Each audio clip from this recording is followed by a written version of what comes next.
Salut, bonjour, moi c'est Youssef, Et moi c'est Yacine. et on vous souhaite la bienvenue dans ce premier numéro de l'Atelier. Alors pourquoi l'Atelier Parce que c'est un atelier. Perspicace.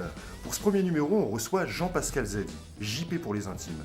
Un mec qui est la coolitude incarnée et qui a réussi le tour de force de faire la série la plus craignos de l'année sans que pour autant elle soit craignos. Il n'a pas voulu retirer sa veste de toute l'interview, on se demande pourquoi. Il avait peut-être peur qu'on lui vole. Quoi qu'il arrive, l'atelier c'est maintenant. Salut JP. Salut. Ouais, merci d'être venu, c'est super sympa. On vient de découvrir Craignos Ouais. et on a adoré. Et je voulais te poser la question, pourquoi de 2016 alors que t'en parlais déjà en 2016 Ouais. ça apparaît que maintenant? Ça apparaît que maintenant parce qu'on avait l'espoir un peu de le vendre à la télé et finalement ça s'est mal passé, les gens ils l'ont pas acheté. Donc après on a trouvé un accord avec Move qui est une radio sur laquelle je travaille et ils ont décidé de payer pour avoir la série. D'accord, c'est un projet que tu travailles depuis longtemps? Ouais, c'est un projet que j'ai imaginé peut-être en 2015 comme ça, on l'a tourné et après on a mis très très longtemps avant de le monter. On a terminé à peu près le montage, tout ça en 2016 et après on a démarché tout ça et tout. Les gens ils ont dit non, ou ouais, mais on n'a pas d'argent, machin, tout ça et finalement voilà, je me suis arrangé avec moi. T'étais le seul pour l'écriture? Ouais, j'ai écrit tout seul. Et non, j'ai écrit les scénarios tout seul, mais je me suis fait aider un peu. J'ai un pote qui a participé après, qui m'a aidé un peu, qui s'appelle Mohamed Issola. Mais sinon, toute l'histoire et tout, ça vient de mon cerveau. Et t'as été inspiré par quelque chose de particulier ou c'est... C'est plus les histoires des, tu vois, les histoires des amis qu'on a tous un petit peu, qui sont un peu ouf, qui leur arrivent des histoires de malades. Et après, moi, j'exagère un petit peu et puis j'ai mis un peu de pop culture dedans, un peu de politique, de foot, de machin. Mais la base, c'est plus des amis d'enfance qui se mettaient souvent dans des situations bizarres. Je m'appelle Ernesto et normalement j'ai une vie tellement peinard. Je vis avec ma nana et j'ai deux meilleurs amis, Sam et Tito. Un soir, un pote d'enfance, Joe, m'a confié un sac dans lequel il y avait 100 000 euros. V'là-t-il pas que je l'ai paumé. Et comme il est parti en tôle et qu'il sort dans 6 mois, j'ai 6 mois pour faire 100 000 euros. Ça crée un max. On peut même dire que c'est vachement... D'accord. Ouais, j'ai remarqué, effectivement, il y a un peu de politique. Entre les lignes, parfois, on trouve des trucs profonds. Ouais. Et souvent, c'est une marque de fabrique, parce que même dans les intros que tu faisais dans les bails, Ouais. souvent, tu soulignes, tu penses qu'on rigole, mais on rigole pas. Ouais, c'est ouais. léger, mais il y a de la profondeur. Est-ce que c'est Ouais. une démarche voulue ou c'est inconscient? En fait, le truc, c'est que finalement, je sais pas, moi, j'arrive pas à faire les trucs sans fond, tu vois. Il y en a qui arrivent à rigoler comme ça pour rien. Tu vois, Yacine, par exemple. Non, pas du tout. tu vois, mais moi j'ai du mal. C'est toujours, il y a toujours un fond de. Après, c'est pas, je fais pas de manière consciente. Je me dis pas, vas-y, je vais dénoncer ça, j'en ai marre. C'est juste, ma façon d'être en fait. C'est nécessaire. Exactement. Il y a tellement de problèmes que finalement, rigoler pour rigoler, c'est bien, mais c'est bien de dire un peu des trucs. Et puis la forme n'exclut pas le fond en plus. Exactement. De surcroît. Et souvent, quelque chose d'assez récurrent, c'est le panafricanisme chez toi. Ouais. D'ailleurs, ça m'a interpellé. Ouais. Et est-ce que tu peux nous parler de ce que toi t'entends par panafricanisme aujourd'hui, à cette époque? Aujourd'hui, à cette époque, pour moi, le panafricanisme, c'est essayer d'exclure toutes les frontières qui nous ont mis de manière très subjective, Ouais. toutes les frontières qu'ils ont mis en Afrique, et essayer de faire de l'Afrique un continent autonome, sans frontières, tous soudés, unis, tu vois, avec une seule armée, une seule monnaie. Voilà, ça c'est un projet qui paraît un peu utopique, mais en vrai qui est totalement crédible à partir du moment où on va commencer à sortir un peu du néocolonialisme imposé par la France, l'Angleterre, maintenant aussi les États-Unis un peu, tu vois. D'accord. Exactement. Et il y a une Afrique ou il y a plusieurs Afriques? Non, il y a plusieurs. C'est comme l'Europe. Il y a une Europe, mais il y a plusieurs Europes. C'est-à-dire que il y a une seule Afrique quand on parle d'entité territoriale. Ouais. Voilà, ça forme un seul continent uni, tu vois. Mais il y a plusieurs Afriques parce qu'il y a plusieurs cultures, il y a plusieurs peuples, il y a plusieurs histoires, il y a plusieurs colonisateurs, tu vois. Mais en fait, ce continent qui s'avère être en vérité le plus riche au monde, ça veut rien dire riche au monde, mais avoir des richesses naturelles, Ouais. tu vois, qui est très riche au niveau des matières premières et compagnie, il s'avère que c'est celui qui a le plus de galères. Et qui se fait le plus spolier. Voilà, et qui se fait le plus spolier. Donc, comme disait Frantz Fanon, toute cette équipe-là, ce serait vraiment super de s'unir et d'avoir une armée, une seule armée africaine, une seule monnaie africaine et retrouver un peu le contrôle de ce territoire. Mais ça ne veut pas dire que ça va être facile et que de toute manière, après, on aura affaire à une élite qui va peut-être aussi exploiter les richesses, machin et tout. Mais on préfère se faire exploiter par nos gars.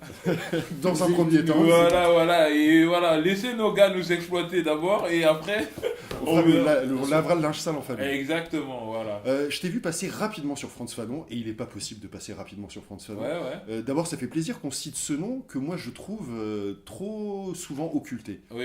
Et quand on connaît Frantz Fanon et son parcours, on imagine bien que l'État français n'a pas trop envie de mettre en avant un déserteur c'est pas quelqu'un, de l'armée française. Ouais. Mais qu'est-ce que tu connais de Frantz Fanon et dans la même lignée, les autres penseurs qui t'ont inspiré? Non, mais Frantz Fanon, j'ai lu quelque chose, j'ai lu quelques livres, mais je suis pas un spécialiste de Frantz Fanon, mais je sais que c'est un Antillais qui était vraiment farouchement anticolonialiste. Je sais qu'il a été en Algérie, pendant la guerre d'Algérie, pour aider les Algériens. Je sais que c'était un médecin, psychologue. Il était médecin psychiatre, absolument. Voilà, médecin psychiatre, et qu'il a vraiment consacré sa vie, ses écritures à l'anticolonialisme et aussi à la négritude, mais pas la négritude cool version Senghor, la raison est Hélène, machin et tout, tu vois. Il était dans un truc vraiment concret où il fallait s'approprier notre africanité. Quelque chose de plus combatif. Voilà, de plus combatif.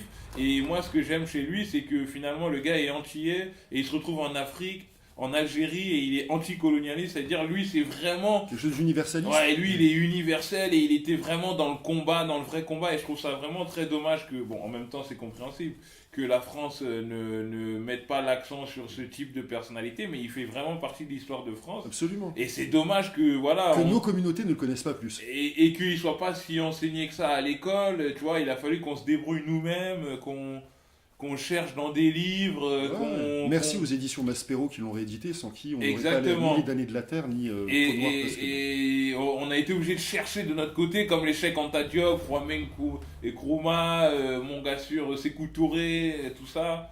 On a été obligé de chercher tout seul dans notre coin, quoi. Tu vois, et du coup, c'est dangereux quand tu cherches tout seul dans ton coin, parce que après tu peux te monter la tête tout seul, machin. Et il y a un moment en plus, c'est vrai que quand tu commences à découvrir tous ces auteurs-là, tu deviens un peu fou.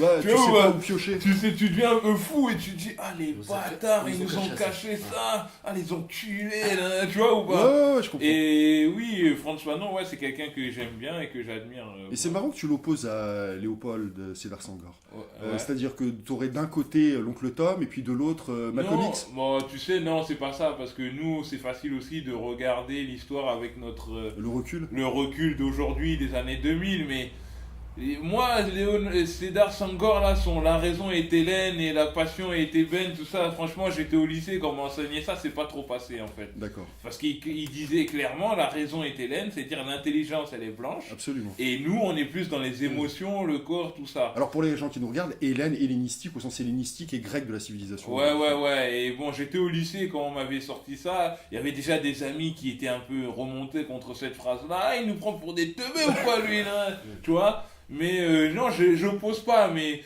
chacun son parcours et bon, Senghor, chacun sa tendance. Chacun sa tendance. Il a fait, même s'il a fait des dingueries aussi, Senghor, du côté du Sénégal. Il paraît qu'il a combattu Cheikh Anta Diop à l'époque. Il voulait pas que Cheikh Anta Diop soit s'entendre, machin, tout ça. Mais bon, il a essayé de faire ce qu'il pouvait. Il a fait son combat au Sénégal et je sais que voilà, il y a beaucoup de gens au Sénégal qui l'aiment bien. Ouais. Mais bon, il a des petits travers. Il y a des nuances à apporter. Voilà, il y a des petits travers quand même chez Senghor. Je vois que depuis tous tes débuts, tu as baigné, tu es imprégné de culture rap, hip-hop, et c'est ce qui t'a construit. Tu le dis souvent, même pour grave. dans le boulot que tu as fait dans le cinéma, etc. Ouais. Est-ce qu'aujourd'hui, on peut dire qu'il y a des effets... D'abord, est-ce que le hip-hop a changé, le rap a changé? Et est-ce que les effets qu'il génère sur la jeunesse, est-ce qu'on peut dire qu'il y a une forme de nocivité qui n'était pas le cas auparavant? Non, moi je pense que le rap, évidemment qu'il a changé, parce qu'aujourd'hui c'est devenu la culture dominante, dans le sens où maintenant tu peux être blanc, habiter à Tourcoing, ou dans le sud, ou dans le 16e, ta musique référence c'est le rap, tu vois, donc ça a changé par rapport à l'époque, parce qu'à l'époque, nous, Je pense qu'on est à peu près voilà, de la même génération. Dans les Bien années sûr. 90, les rappeurs, enfin les gens qui écoutaient du rap, on était un peu regardés Ah de bah. haut, tu vois ce que je veux Ouais, dire. ouais, ouais. On était un peu les marginaux. Bien sûr. Une culture Alors, minoritaire. on était la culture minoritaire. Les gens étaient plus Kurt Cobain, nanana, la C'était dance, la bonne machin. période. Merci de nous rappeler ces souvenirs. Et voilà, tu vois. Et donc aujourd'hui, ce qui a changé, c'est qu'aujourd'hui, c'est la culture dominante. Donc ça influence plus les gens. Et maintenant, en termes de nocivité, je pense pas qu'un mec il va aller braquer une banque parce qu'il a écouté Caris ou quoi que ce soit. Non, Je bien pense évidemment. je pense qu'aujourd'hui, la nocivité, c'est plus dans l'éducation, c'est plus les parents qui peuvent bien éduquer ou pas éduquer leurs enfants. Je pense que si ton enfant est éduqué par des rappeurs, eh ben justement, C'est qu'il y a une lacune de la part des parents. voilà, c'est qu'il y a une lacune de la part des parents. Et moi, je trouve que le rap, c'est très important pour moi, c'est vraiment ma culture.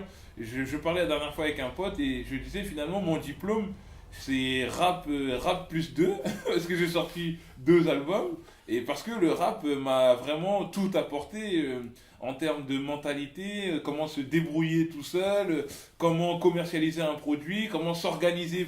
Parce que si j'avais pas fait de rap, bah peut-être que j'en serais pas là aujourd'hui, parce que c'est grâce à mes années de, entre guillemets, galère dans le rap, c'est-à-dire qu'on prenait des rendez-vous dans les studios pour enregistrer, Trouver des méthodes pour vendre. trouver les méthodes pour vendre, sticker, mettre des stickers dans la rue Bien sûr. pour faire parler de son produit. Tout ça, finalement, ça m'a beaucoup formé, ça m'a... Tu l'as appliqué au cinéma en plus. Et par je la l'ai suite. appliqué au cinéma et je l'ai appliqué dans la vie de tous les jours et du coup ça m'a donné une indépendance et une autonomie d'esprit et je pense que vraiment le rap c'était une vraie école pour moi et ça m'a tout apporté le rap. C'est Est-ce grâce qu'aujourd'hui- au rap qu'aujourd'hui, bon je suis nulle part, mais c'est grâce au rap que je fais des trucs quoi. Pas de fausse modestie. Non c'est vrai, je suis nulle part, je vais pas te mentir. Mais est-ce qu'aujourd'hui ça se reproduirait? Est-ce que le JP d'il y a quelques années, Ouais. au même âge, Ouais. serait toujours aussi séduit par le rap d'aujourd'hui? Ça c'est une bonne question. Très bonne question. Est-ce que le JP que j'étais gosse, si j'étais aujourd'hui, Ouais. oui parce que il y a quand même toujours Des choses à sauver? ouais, il y a toujours quand même quelques... Une base. Tout le monde dit pas que de la merde dans le rap. Il y a des gens qui disent des bonnes choses. Il y a encore Kerry. Ouais, il y a- on le cite toujours, il reste que lui. Non, non, mais je veux dire, il y a 13 blocs aussi que j'aime bien qui rapportent des choses à leur manière. Il y a Mac Taylor aussi Ouais. qui dit des trucs intéressants. Donc je pense que oui, ça m'aurait quand même intéressé dans le sens où le rap, ça reste quand même un des seuls vecteurs auquel on peut s'identifier quand on est jeune et issu de l'immigration, où on a quand même, parce qu'on n'existe pas au cinéma, on n'existe pas à la télé, Sauf dans des clichés ou des caricatures. sauf dans des clichés ou des caricatures, et le rap, ça reste quand même le seul média un peu fidèle auquel on peut quand même s'identifier. Donc le rap, c'est finalement une énergie quand même qui est toujours là, elle est toujours là, cette énergie, même s'il y a Maître Gims, même s'il y a... Non, moi j'ai rien contre Maître Gims, parce que c'est quelqu'un qui est aussi... c'est une espèce de nouveau Johnny Hallyday. Africain. Voilà, africain, c'est quelqu'un qui devient une superstar grâce au rap, donc on est quand même fier de voir un frère qui s'en sort sûr. comme ça. Et puis les Ecumini qui rassemblent pas mal de gens. Exactement, et c'est quand même super génial de voir que maintenant, t'as vu, Johnny Hallyday, il est mort, et là, Il est maintenant, remplacé par Maître Gims. Maître Gims, il va faire Stade de France. Tu vois, donc c'est un truc de ouf, tu vois, donc on le respecte quand même pour ça. Mais ça reste quand même, le rap, ça reste quand même une énergie, un truc primaire où quand t'es pauvre, quand t'es de la street, quand t'es, tu vois, tu t'identifies quand même. Oui, Je pense oui. que j'aurais pas tout pris dans le rap, mais je me serais quand même C'est pas identifié. Voilà, et il faut pas quand même se mentir, il y avait quand même le secteur A à l'époque, Oui. et nous on kiffait quand même le secteur C'est A. Moi vraiment- j'aimais bien Doc Gynéco. Bon, Passy, c'est un ancien, on le respecte, mais son la 1, la 2 m'ont pris dans leur vie. Au début, on n'a pas trop capté. Mais comme il avait fait aussi le ministère avant, les rats Ouais. aiment les lascars et tout, donc on avait. Voilà. Il avait sa légitimité. Il avait sa légitimité, mais ce que je veux dire, c'est que à l'époque aussi, il y avait quand même ce rap commercial où on voulait vendre, où il y a Bien sûr. Doc Gynéco, machin, tout Mais ça. qui- Ça existait quand même déjà. Les Stomy, Bien sûr. notre gars sûr, le gangster d'amour, tu vois. On était. Voilà, donc ça existait quand même déjà avant. Mais est-ce qu'aujourd'hui, la tendance dominante du rap, est-ce que ça te parle, toi? Est-ce que c'est ta cam? Ou quand je parle de tendance dominante, je parle Ouais. comment dire, la valorisation, l'éloge de la criminalité, du sexe. Ah. Tu vois, ce dérapage, ce glissement qui a eu lieu. Ouais. Et c'est dominant aujourd'hui. Oui, c'est quand même, oui. Mais je pense que c'est la manière aussi que les rappeurs ont trouvé de se faire entendre.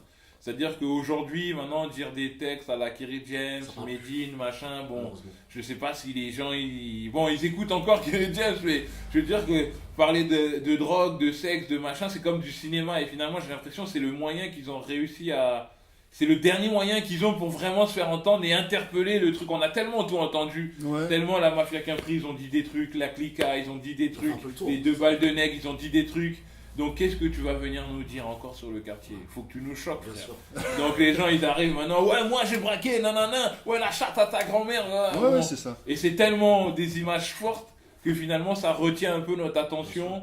Mais c'est vrai que tu as raison, maintenant il y a tellement que ça, que finalement maintenant même, il va falloir trouver un autre moyen de nous interpeller, parce que finalement ça devient un peu le langage courant de dire ouais la chatte à ta grand-mère, ouais j'ai braqué, nanana, tu vois. D'accord. Pour revenir à l'africanisme, tu te sens ivoirien, français? Tu te sens franco-ivoirien? Bah je me sens... ça c'est une bonne question. Non, je me sens... Avec le temps, je me sens français, Ouais. finalement, parce que j'étais... À force. Oui, à force, maintenant, je me sens maintenant français, mais c'est un truc que je ressentais pas à l'époque. Ça va de pair avec la reconnaissance ou ça n'a rien à voir? Non, ça n'a rien à voir. C'est plus en grandissant, avec les enfants, machin. Il y a eu une époque où je me sentais pas du tout dans le truc. Je me sentais pas vraiment du tout dans le truc. Et d'ailleurs, il y a mon fils un jour qui... Il y a mon fils un jour qui avait vu un drapeau de la France, t'as vu, j'ai dit un drapeau de la France, qui avait vu Lapsus révélateur? qui avait vu un drapeau français et qui m'a dit papa regarde c'est notre drapeau. Et ça m'avait fait bizarre parce que moi j'avais jamais dit un truc comme ça. T'as jamais eu ce réflexe? J'ai jamais eu le réflexe de voir un drapeau bleu blanc rouge et de dire c'est notre drapeau. Bah parce que pour nous à l'époque c'était considéré comme fasciste presque de balancer. Non c'est même pas ça, c'est que comme je l'ai dit tout à l'heure, pour nous c'est le drapeau de la France. Mhm. Tu vois, ça veut tout dire. Le drapeau de la France, on n'est pas dedans. Tu vois, Ouais. c'est la France, tu vois ce que je veux dire? Même si on fait partie du truc. Ouais, ouais, Mais ouais. c'est le drapeau de la France. Et donc, avec les enfants qui grandissent, avec, voilà, tout ça, avec le recul, on se dit, ah, c'est vrai, finalement, ouais. Ouais, ouais, ouais. Finalement, Une forme on est quand même français, tu vois. Et puis en voyageant aussi, on se rend compte de ça. Mais, par contre, j'ai toujours su que j'étais aussi ivoirien, grâce à mes parents qui m'ont beaucoup inculqué la culture ivoirienne, africaine.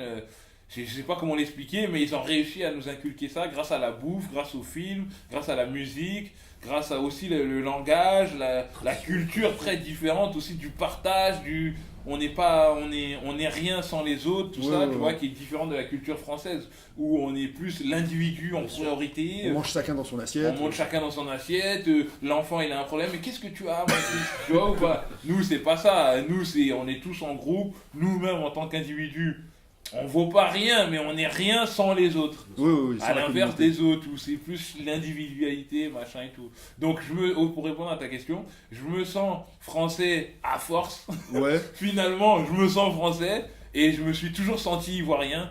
Donc, je suis ivoirien et français. D'accord. C'est marrant parce que j'ai presque l'impression que, à force d'insistance, Ouais, voilà. à force Oui, d'être.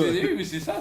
C'est à force d'insister, à force de débat, à force de discussion, à force de combat, bah maintenant on se sent légitime et on se sent français. Mais j'ai l'impression que c'est un combat qui Qui ne s'arrête jamais. s'arrêtera jamais, parce qu'on est en 2018, moi je dis ça maintenant. On est en 2019, moi je dis ça maintenant, et j'ai l'impression qu'il y a des petits qui vont passer par le même chemin que nous, des petits cousins, j'ai des petits petits neveux, qui eux vont passer les mêmes chemins que moi, et à 40 piges, 35 piges, ils vont se dire, ah, bon, finalement je suis français. Et j'ai l'impression que on n'est pas encore vraiment accepté directement, quoi. Va falloir toujours se justifier. Le sera-t-on un jour d'après Même toi si on n'est pas obligé de se justifier, parce que nous on n'est pas dans ce combat-là, nous on est là, donc c'est chez nous, c'est bon, allez vous faire foutre. Ouais. Mais j'ai l'impression que pour certaines personnes, quand t'arrives, faut encore te dire, bien sûr. tu vois, faut encore te dire, ah mais non, mais je suis né à Bondy dans le 93.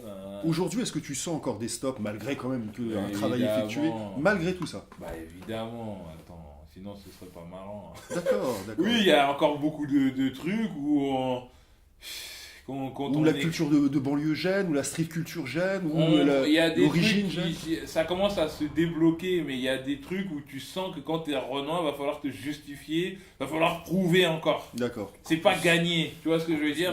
C'est pas comme tu le sens encore que c'est pas comme le petit je suis désolé mais Guillaume le petit blanc français qui va arriver au CNC et qui dépose ses trucs et tout le monde comprend son langage machin.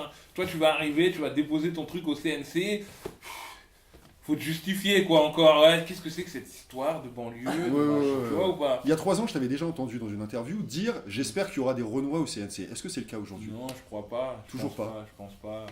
Faut leur demander à eux, hein. Moi je n'ai pas encore affaire à eux. Bien que tu sois contre la discrimination positive. Ouais, je suis contre parce que. Je suis contre parce que ça voudrait dire que voilà, il faut imposer ça quoi. Les gens n'ont pas encore compris qu'on fait partie du décor, qu'on est là. Il faut faire une loi pour qu'ils acceptent. Ça serait sympa que ça vienne d'eux, tu vois. Bon, on n'attend pas des choses particulièrement d'eux, mais ça serait quand même cool qu'on n'ait pas imposé le fait qu'il faut mettre des noirs partout et des arabes partout.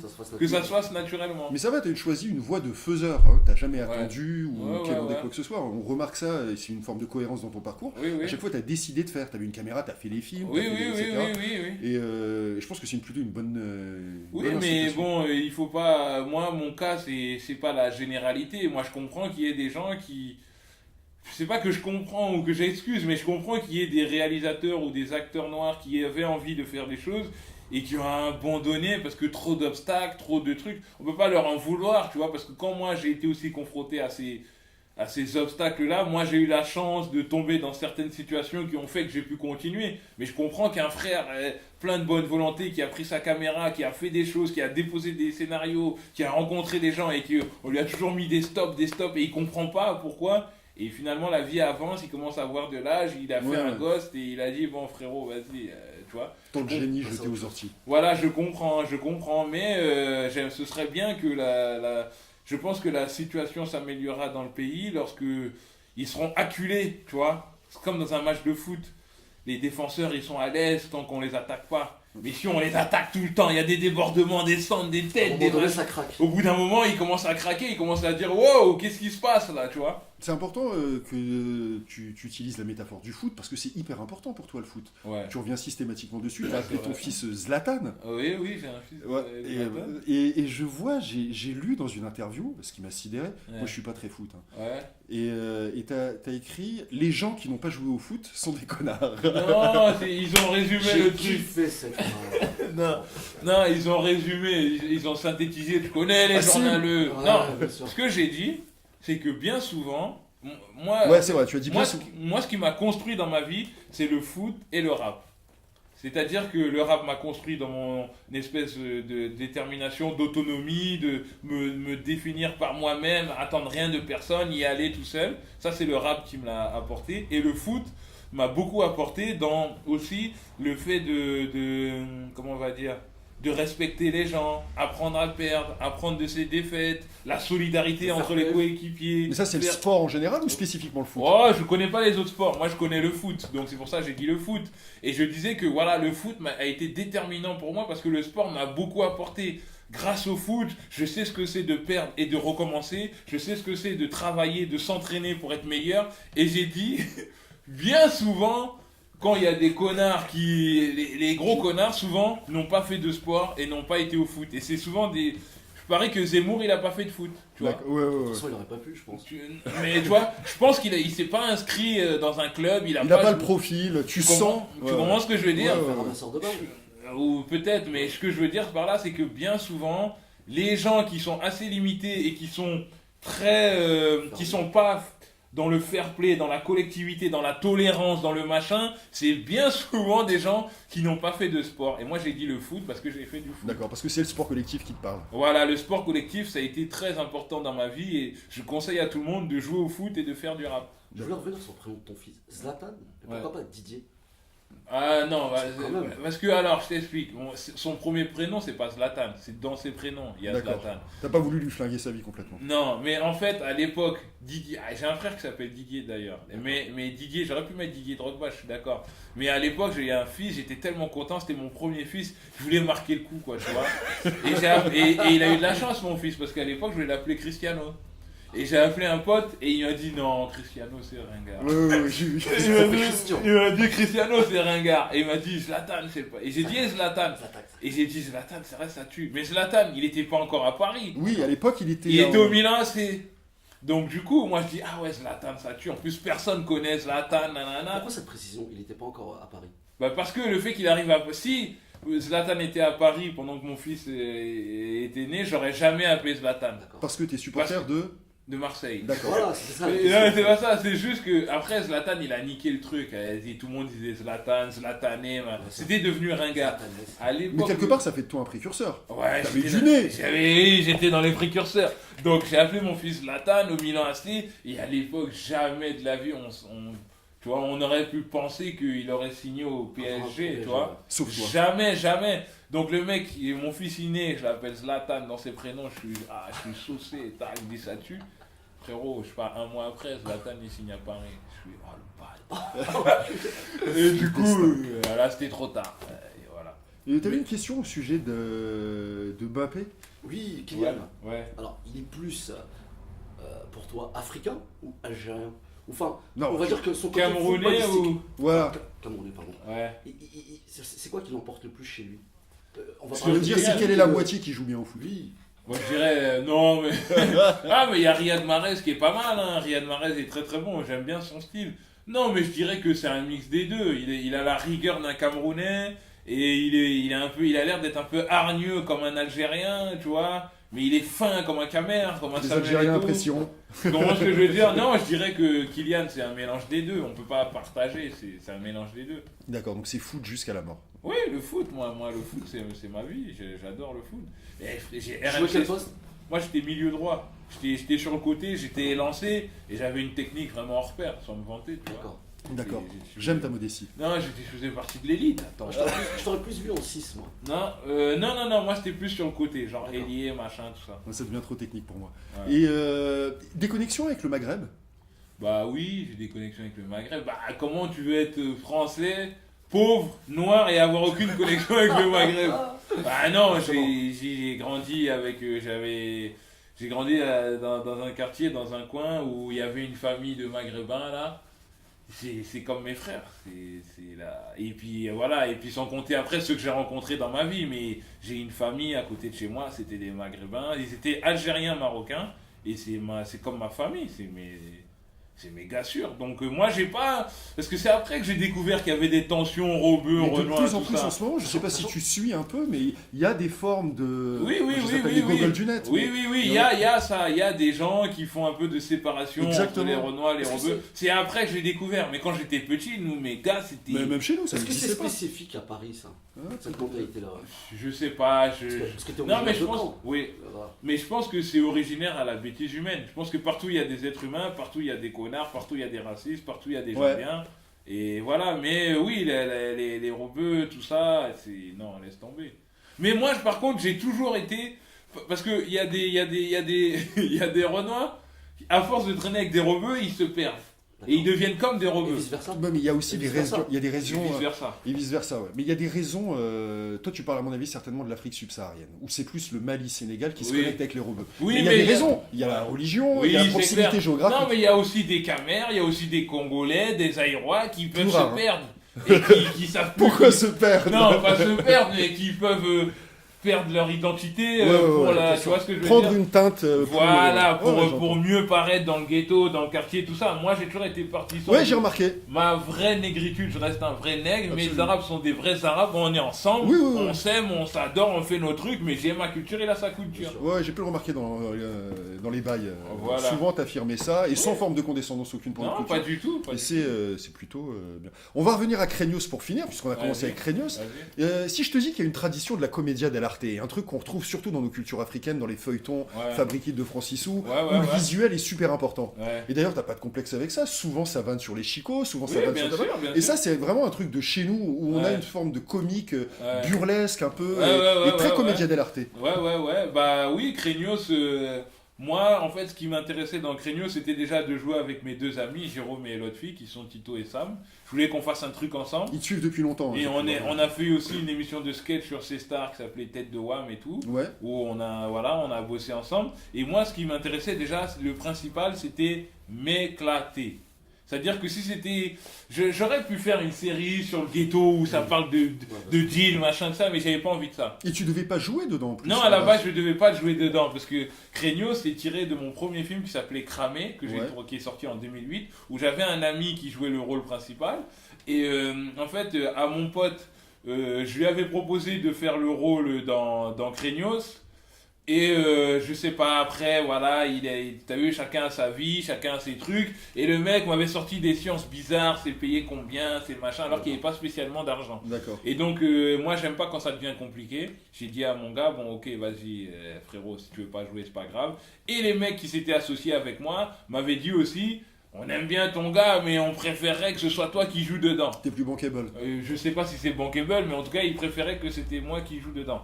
Donc j'ai joué dedans, et voilà, et le fait que je sois dedans avec mes 2 gars, bah, c'est sûr que je voulais que ce soit de la comédie, c'est sûr que je voulais que ce soit marrant, parce que j'ai aussi, comme tu dis, cette culture des cassettes vidéo de sketch ivoiriens avec les Guignols d'Abidjan. Voilà, exactement, beaucoup de visuels. Chez nous, c'était les Guignols d'Abidjan, c'était...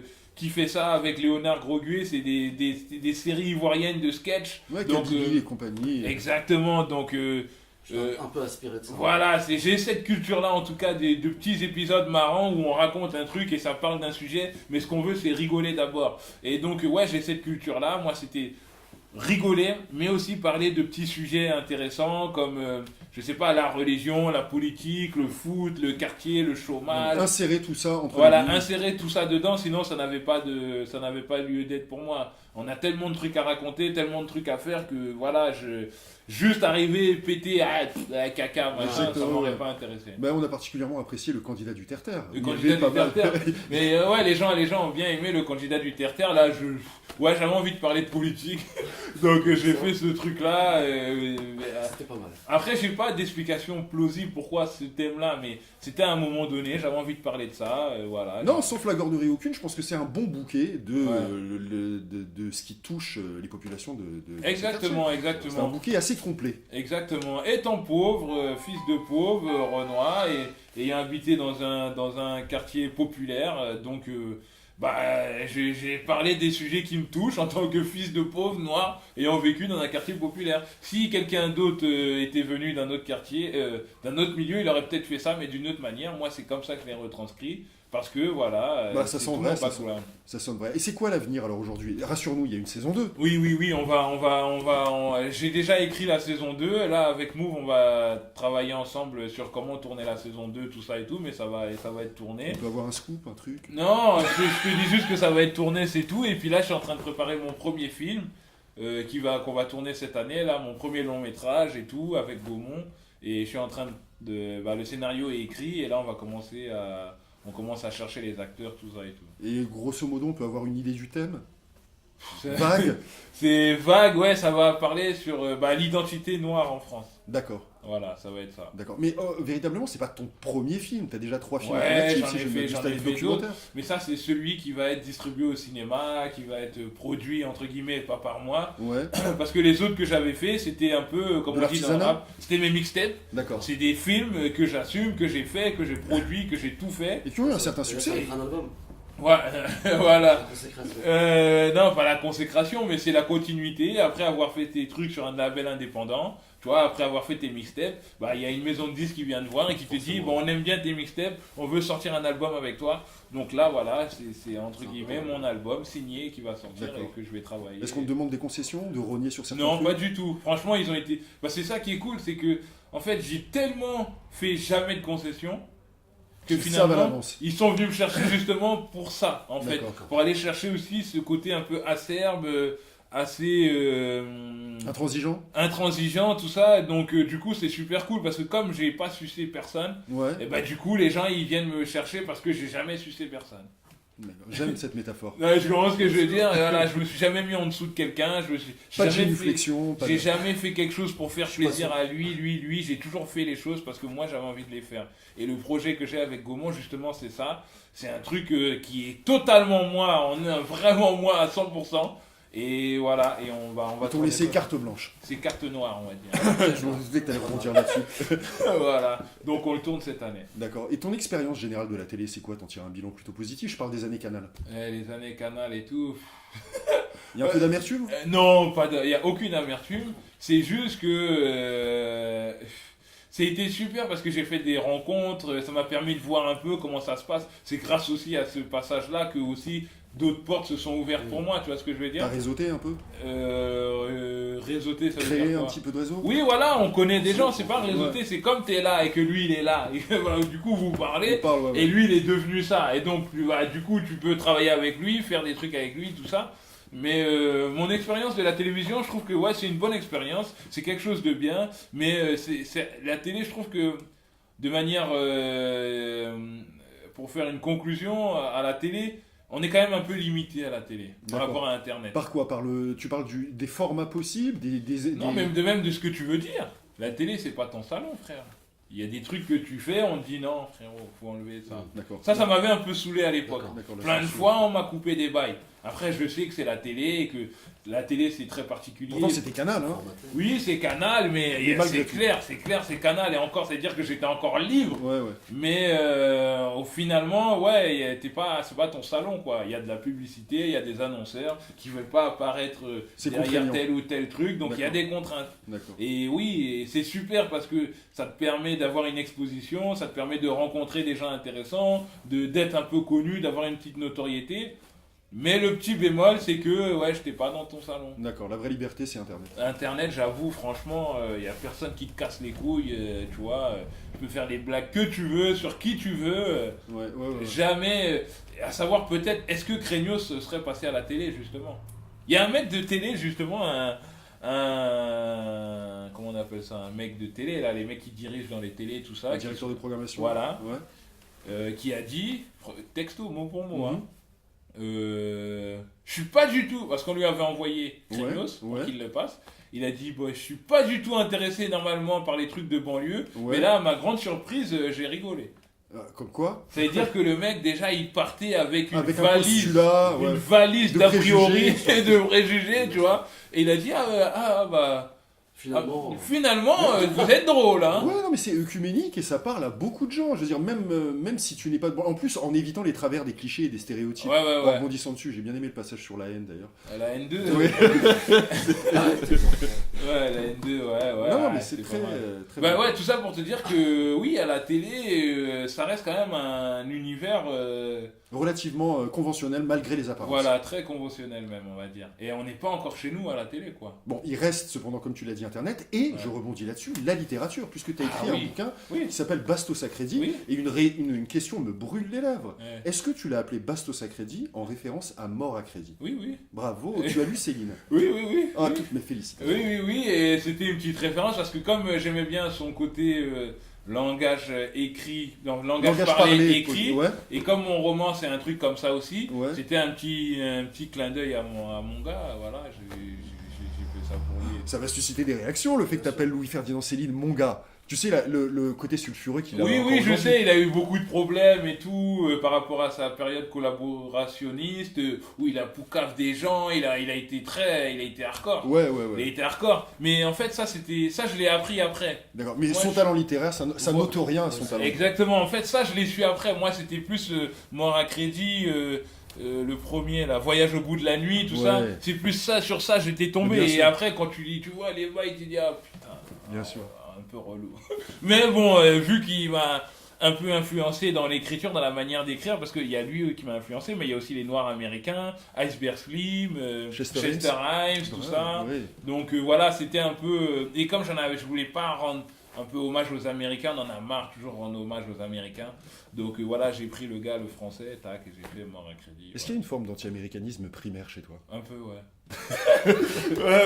Tout à ton honneur. Non, franchement, un peu, ouais, Qui est justifié par quoi? Par l'overdose qu'on a de l'influence américaine? Non, ils ont niqué la planète, franchement, ils ont niqué la planète, ils ont fait du bien, parce qu'ils ont créé le rap, enfin ils n'ont pas créé le rap est venu de chez eux, donc ça je trouve que c'est quelque chose de bien qu'ils ont apporté à l'humanité. Enfin il y a des gens qui disent le rap est venu d'Afrique via les États-Unis. Oui, voilà, ça aussi, mais je sais pas, l'esclavage, le génocide indien, la surconsommation, les vaches, les burgers, le Coca-Cola, la guerre partout. Est-ce que tu es critique vis-à-vis de la communauté noire américaine qui, dans le fond, souvent soutient parfois un peu. cette politique? Oui, mais après les Noirs américains, comme on dit, ils sont américains. Hein. Ouais, donc ils sont aussi comme les autres, quoi. C'est-à-dire que ils pensent que les États-Unis doivent faire régner le bien en Irak, tu vois ce que je veux dire? Est-ce qu'il y a parfois une forme de condescendance de la part des Noirs américains vis-à-vis de l'Afrique? Bah oui, il y en a, mais je pense que c'est pas tous. Je pense qu'il y a un groupe américain que j'ai adoré pendant les années 2000 qui s'appelait Dead Prez, où eux ils sont graves dans le truc, on est africain, machin. Il y a Nas aussi qui est un peu dans ce délire-là. Donc pas tous, mais je sais qu'il y a beaucoup de Noirs américains qui, pour qui l'Afrique, voilà quoi. Ouais. Econ avait d'ailleurs témoigné là-dessus. Absolument. Voilà, il est sénégalais et que les Américains, il avait eu beaucoup de moqueries, de machin sur son africanité, tu vois. Et d'ailleurs, Econ aujourd'hui, il leur rit bien au nez parce que c'est lui qui a produit Lady Gaga et il a fait v'là l'oseille. Mais oui, moi j'adore les Noirs américains, sont mes frères, sont mes incous, mais je suis conscient aussi de la différence qu'il y a entre nous et que de leur côté aussi américain qui peut un peu me déranger. Le côté, l'Amérique doit faire régner le bien dans le monde, tout ça, ça me saoule un peu. Je suis pas sûr que les Noirs américains, ils aient été contre la guerre en Irak, tout ça et tout, tu vois. Non, pour eux, c'est plutôt normal, je pense. Ouais, exactement. Enfin, une partie des Noirs américains, on va pas faire une généralité. Non, bien évidemment, jamais de généralité. Une dernière question, ça me mordillait les lèvres. Est-ce que c'est dû à toi, le mouvement des zadistes? Rien à voir. Non, ça n'a rien à voir, mais les zadistes, là, ouais, c'est des mecs qui ont créé des zones. Des petites communautés. Des petites communautés, tout ça et tout. Non, c'est pas grâce à moi, mais ils ont bien choisi leur nom. Qu'est-ce que tu penses de cette atmosphère de révolte qui règne en ce moment? Les gilets jaunes, tout ça, là? Ouais. Oui, ils ont raison, mon frère. Après, c'est le point de départ qui est un peu relou.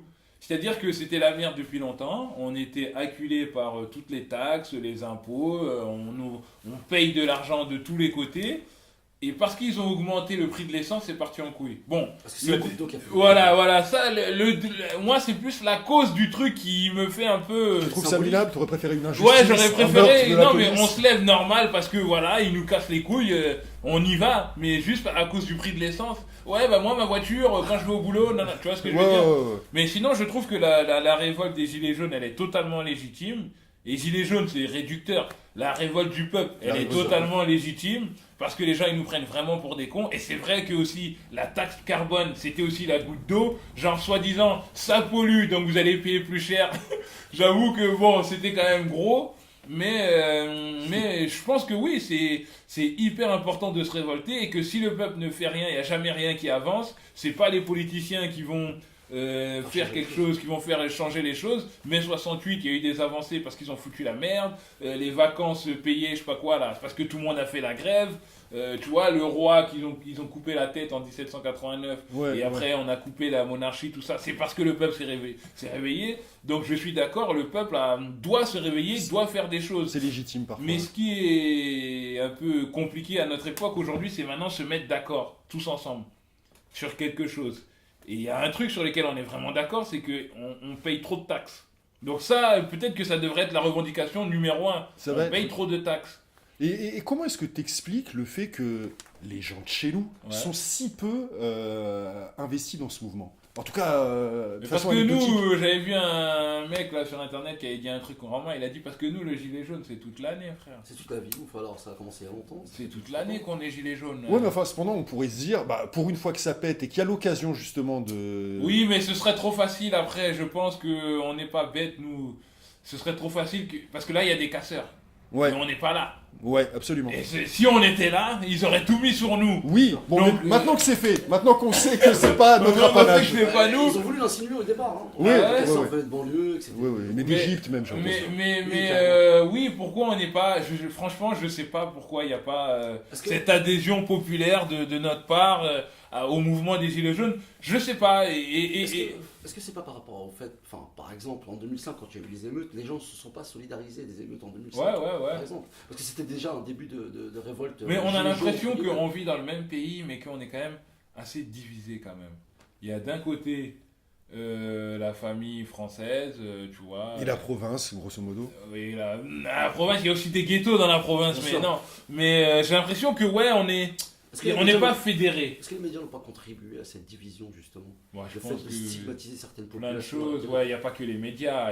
Nous-mêmes, parfois, on a participé à ça. Il y a des gens qui sont bêtes des deux côtés, tu vois ce que je veux dire? Mais toi qui es à fond, quand même, je trouve que tu as un discours politique, même s'il est dilué dans de l'artistique. Exactement. On te sent très politique. Est-ce que tu déplores, ou est-ce que tu constates qu'il y a un manque de conscience politique dans nos communautés respectives? Non, mais je pense qu'on est politisé dans les quartiers, tout ça, mais il y a beaucoup d'associations, il y a beaucoup de gens qui font des choses. Social. Oui, mais la politique, c'est social aussi, et la politique, c'est aussi s'occuper des petits qui sont en bas de chez toi, qui galèrent, les amener à la piscine, machin. Bien sûr. Ça, c'est de la politique. On est politisé, mais on a tellement de problèmes, il y a tellement de lacunes dans nos quartiers, il y a tellement de choses qui manquent, que finalement, on est centré sur ce qu'on doit faire là, maintenant. Tu vois, c'est comme les gens qui parlent de croissance en Afrique. Mais la croissance en Afrique, elle est de 8%, ça va très bien en Afrique. Mais est-ce que les gens au quotidien... Les gens dans la rue, tous les jours, ils ont besoin d'acheter du riz, ils ont besoin de travailler, ils ont besoin de... Tu vois. Donc j'ai l'impression que dans les quartiers, c'est pareil. C'est-à-dire qu'il y a tellement de lacunes, il y a tellement un écart social entre les gens des centres-villes et les gens de la périphérie, comme les gens aussi des campagnes, tu vois. Il y a tellement de problèmes là, factuels, qu'on doit régler ça d'abord avant de vouloir s'investir dans des grands projets. Je pense que nous, notre politique à nous, dans les quartiers, c'est déjà réussir à faire en sorte qu'on se sente français et qu'on soit français comme les autres. Et tant qu'on n'a pas réglé ce problème-là, on ne peut pas s'investir dans l'UDF, dans la République En Marche. On a du mal à rentrer dans ce délire-là. Est-ce que l'idée du retour au pays t'a déjà démangé? Bien sûr. Quand j'étais plus jeune, quand j'ai rencontré les Cheikh Anta Diop, Frantz Fanon, tout ça, oui. Ouais, on n'est pas bien chez nous, on n'est pas bien ici, on va aller en Afrique, mais c'est une autre réalité là-bas. Mais je pense que moi, j'ai un avenir aussi en Afrique, mais comme tous les mecs de ma génération... De deux cultures. De deux cultures, on se dit, ouais, je rentrerai, j'aurai de l'oseille, machin et tout. Parce qu'on se dit que, après peut-être à tort ou à raison, mais on se dit que là, rentrer maintenant, tout de suite, on servira à rien. C'est peut-être une idée fausse de penser ça. Mais on se dit que si on rentre maintenant, qu'est-ce qu'on va apporter? On n'est pas condamné finalement à un éternel aller-retour? Ouais, peut-être, je sais pas. Peut-être que c'est pas condamné, mais peut-être que ce qui est bien en tout cas, c'est qu'on a le choix. Oui. Et qu'aujourd'hui, on sait qu'on a la possibilité, parce que nous, nos grands-parents, ils étaient dans un truc où ils voulaient rester ici, ils voulaient construire leur vie ici. Nous, maintenant, ici, maintenant qu'on est né ici et qu'on a la carte d'identité française et le passeport français, eh ben, on sait qu'on a le choix. Et du coup, ça, c'est la plus grande chance de malade mental. Tu vois, et aussi, la France aussi doit se rendre compte qu'elle peut perdre des cerveaux, justement, en continuant de nous mettre sur le côté, de ne pas nous respecter, de nous stigmatiser, de ne pas donner notre chance. Eh ben, elle peut perdre une partie de ses talents. Un truc qui te saoule pas, ce n'est pas l'éternelle perpétuation des clichés. Quand on invite des gens de communautés respectives, c'est toujours des clichés, de caricatures. Ouais. Et ça aussi, ça contribue à... Mais c'est parce que aussi, finalement, quand ils invitent des gens, ils invitent aussi les gens qu'ils veulent voir. Des gens bankable. Voilà, des gens bankable et des gens qui n'ont pas forcément, je sais pas... Le bagou nécessaire ou la culture nécessaire. Et voilà, tu vois, ils te mettent là parce que ça leur fait plaisir et ils savent que tu vas déranger personne. C'est quoi tes rapports avec le livre, la lecture? Tu lis beaucoup? Ouais, en ce moment, je lis pas beaucoup, ça m'énerve parce que j'ai trop de taf, mais j'ai beaucoup lu dans ma vie, j'ai commencé par la littérature noire américaine. Ouais. Et ils m'ont fait rentrer dans la lecture, grave, les Chesterheim, Pimp, tout ça là... Ils m'ont fait rentrer dans la lecture. Il décrit très bien Harlem d'ailleurs. Exactement. Et après ça, j'ai été dans la littérature africaine. Tout panafricanisme, identité noire, machin, tout ça. Et après, quand j'ai fini avec la littérature noire africaine, que ça m'a fatigué, je suis rentré dans la littérature française. D'accord, pour connaître les classiques et briller dans les salons. Ouais. Non, pas pour briller dans les salons, mais par curiosité, je me suis dit, bah, c'est vrai quand même, il y a des auteurs en France, il y a des mecs qui écrivent pas mal. Et du coup, voilà, oui, j'ai quand même j'ai lu pas mal de livres. S'il devait rester qu'un livre, je sais que c'est cruel. Ouais. Mais ce serait lequel? Ça dépend pour faire quoi. Si c'est un livre pour m'énerver, pour rester dans le truc et tout, je dirais Nation, Nègre et Culture. De qui? Chez Anta Diop. D'accord. Ou sinon, je dirais Pimp. C'est cliché, mais bon. Voilà. D'accord. Oui, non, c'est cliché, mais bon, voilà, je dirais ça de comment il s'appelle, Iceberg Slim. Parce que lui, il m'a quand même bien retourné le cerveau. Même si c'est un livre qui est dur, parce que c'est quand même un pimp qui met des meufs sur le trottoir, c'est hardcore. Mais il est tellement fort dans son écriture que il a réussi à le rendre sympa, ce mec qui est un gros enculé, un gros bâtard, et finalement, tu as réussi à avoir de la sympathie pour lui. C'est la force de la littérature quand c'est bien écrit. Donc, c'est là que l'auteur a été fort, cet enfoiré. S'il devait rester qu'un film? Un film, waouh. Je sais, ça pique. La N2. Non, s'il devait rester qu'un seul film, c'est dur ce que tu dis. Ouais, je sais. Il y en a tellement, je sais pas. S'il devait rester qu'un seul film, je dirais.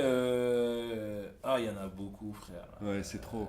Un cinéma. Ouais, je dirais Menace to Society. Oui, un classique. Ouais, Menace. C'était qui? C'était Mario Van Peebles? Non, Menace to Society, c'est les frères Hughes. Ah oui. Ça fait partie quand même des vrais. Parce que ce qui est bien dans Menace, c'est que ça parle quelque part de nous, parce que ça parle de la jeunesse pauvre, noire, tu vois. Donc je me sentais quand même un peu représenté, donc j'arrivais à m'identifier au personnage. Mais bien qu'on fumait pas les gens avec autant de possibilités ici en France. Non, pas quand du on a tout, vu débouler ce film, on a été choqués. Non, pas du tout. Moi, j'ai jamais tué quelqu'un. Je pense tous s'identifier à ce film-là. Hein. Voilà, et il y a le côté Amérique, donc c'est loin, donc ça fait un peu rêver. Ouais. La musique était mortelle. Et c'était dramatique. C'était un choc visuel. Hein. C'était un choc visuel même. Ouais, c'est un choc. Et les répliques sont ouf. Ouais. Non, et d'ailleurs, Craignos, c'est un hommage à... La fin de Craignos, c'est un hommage à Menace to Society. J'ai pris la fin de Menace to Society et je l'ai fait dans Craignos.